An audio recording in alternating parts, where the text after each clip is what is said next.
আসসালামু আলাইকুম বন্ধুরা। আজকে আমি রুই মাছের পাতলা ঝোল বানাবো টমেটো আর নতুন আলু দিয়ে। এই রেসিপিটা খেতে অনেক মজা লাগে। প্রথমে আমি কড়াইয়ে তেল গরম করে নিয়েছি। এরপরে গরম তেলের মধ্যে মাছের পিসগুলো দিয়ে একটু ভেজে নিব।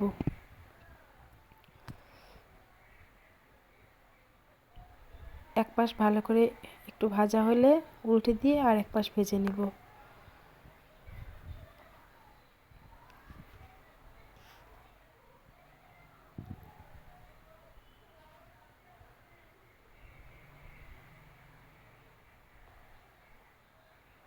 এই যে উল্টে পাল্টে আমি ভেজে নিচ্ছি মাছগুলো আমার প্রায় ভাজা হয়ে গেছে। এখন আমি কিছু পেঁয়াজ কুচি মাছের উপর দিয়ে দিব।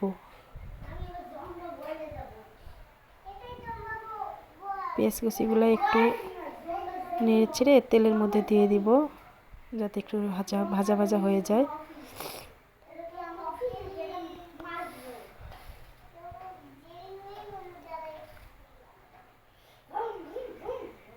মোটামুটি তেলের মধ্যে চলে গেছে আমার পেঁয়াজগুলো, কিছু করে আসতে সমস্যা নাই। এবার একটা ঢাকনা দিয়ে একটু ঢেকে রেখে দিব কিছুক্ষণ। ঢাকনাটা উঠে আবার একটু পেঁয়াজগুলো নেড়ে চেড়ে নিব।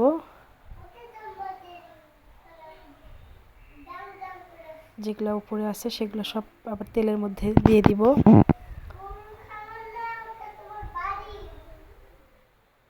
একটু নেড়ে চেড়ে ভালো করে ভেজে নিব। দেখেই বুঝতে পারছেন কী করে ভেজে নিচ্ছি। এবার আলুর টুকরো দিয়ে দিব।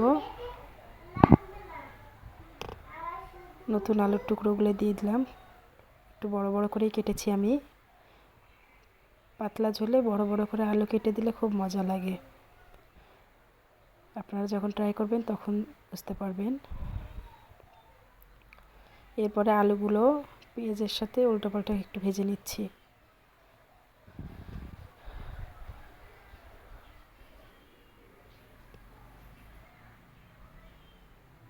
সবগুলো উল্টোপাল্টা ভাজা হয়ে গেলে এখন একটু লবণ দিয়ে দিব মরিচের গুঁড়া, হলুদ গুঁড়া,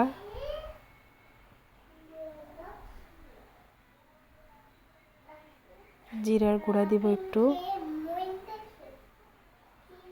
ধনিয়া গুঁড়া দিব। দিয়ে এবার ঝোলের জন্য পানি দিব।